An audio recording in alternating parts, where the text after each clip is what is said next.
Child days का खौफ। मुझे नहीं लगता कि कोई भी कॉलेज है जहां अपनी रहस्यमयी कहानियां न हो। भूतों और आत्माओं की कहानियां तो आम बात हैं, लेकिन हमारा कॉलेज मिस्काटोनिक यूनिवर्सिटी एक अलग ही किस्म की कहानी के लिए विख्यात था। यह कहानी किसी साधारण भूत की नहीं थी, बल्कि एक ऐसे राक्षस की थी जिसे लोग अ चाइल्ड डेज कहते थे। यह राक्षस सिर्फ उसी को निशाना बनाता था जिसने उसे खुद बुलाया हो। इस राक्षस को बुलाने के लिए एक खास रस्म थी जिसे कॉलेज के कई छात्र मजाक में आजमाते थे। इसके लिए 27 काली मोमबत्तियां चाहिए होती थीं, जिन्हें एक जटिल पैटर्न में सजाया जाता था। फिर राक्षस का असली नाम लेकर 27 अब एक मंत्र पढ़ा जाता था। कहा जाता था कि अगर रस्म सही तरीके से की जाए तो मोमबत्तियां खुद ब खुद बुझ जाती थीं और उसके बाद अ चाइल्ड डेज का शिकार शुरू हो जाता था। एक तूफानी रात, नवंबर का महीना था। ठंड अपने चरम पर थी और आसमान में घने बादल छाए हुए थे। मैं अपने अपार्टमेंट में था, जहां मैं अपनी गर्लफ्रेंड एलेक्सिया के साथ रहता था। वो स्माइडियम में हर लैपटॉप पर फेसबुक स्क्रॉल कर रही थी और मैं अपने सोफे पर बैठा मास इफेक्ट खेल रहा था। क्या तुम्हें वो रस्म याद है जिसके बारे में टिफनी ने बताया था? एलेक्सिया ने अचानक पूछा। मैंने स्क्रीन से नज़रें हटाए बिना जवाब दिया। हाँ, कुछ कुछ याद है। वही अ चाइल्ड डेज वाली, है ना?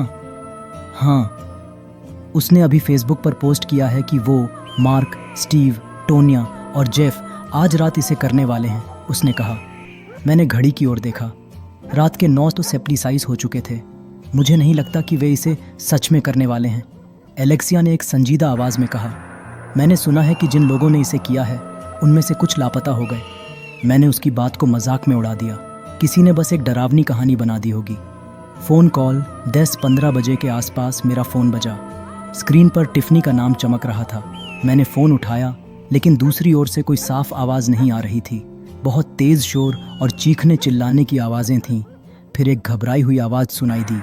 यह मेरे पीछे आ रहा है, अ चाइल्ड डेज असली है। फ़ोन कट गया। मैं और एलेक्सिया तुरंत अपनी कार में सवार होकर उस जगह पहुंचे जहां वे लोग यह रस्म करने वाले थे। यह जगह एक पुराना सुनसान मानसिक अस्पताल था। मंजर जैसे ही हम वहां पहुंचे, माहौल की डरावनी प्रकृति ने हमारी रूह तक को हिला दिया। अस्पताल की टूटी फूटी इमारत और खिड़कियों से आती हवा की साएं साएं एक अलग ही भयावहता का अनुभव करवा रही थी। हमने टिफनी को मुख्य दरवाजे के पास कांपते हुए पाया। उसका चेहरा सफ़ेद पड़ चुका था और वह बुरी तरह डर रही थी। टिफनी, बाकी सब कहाँ हैं? मैंने घबराहट में पूछा। वे सब मारे गए, उसने कांपती हुई आवाज़ में कहा। यह सब हमारी गलती है। हमें यह रस्म नहीं करनी चाहिए थी। उसकी बातों से स्पष्ट था कि कुछ भयानक घटित हुआ था। हम अंदर जाने के लिए तैयार हो गए। अस्पताल के अंदर का नज़ारा और भी डरावना था। दीवारों पर पुराने खून के धब्बे थे और फर्श पर टूटी फूटी चीज़ें पड़ी थीं। हमने धीरे धीरे चलना शुरू किया। अचानक हमें स्टीव की आवाज़ सुनाई। वह किसी को मदद के लिए पुकार रहा था। हम उसकी आवाज़ की दिशा में भागे और उसे एक कोने में पाया।